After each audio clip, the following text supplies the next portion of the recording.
Sundari. Last but not least, அதிகமா ஆசைப்படுற ஆம்பளையும் அதிகமா கோபப்படுற பொம்பளையும் நல்லா வாழ்ந்ததா சரித்திரமே கிடையாது.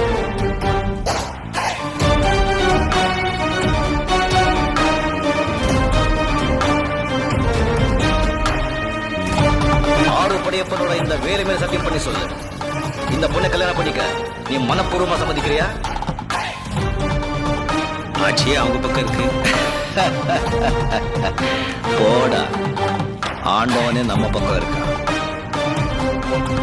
என் வழி தனி வழி. Better don't come in my way.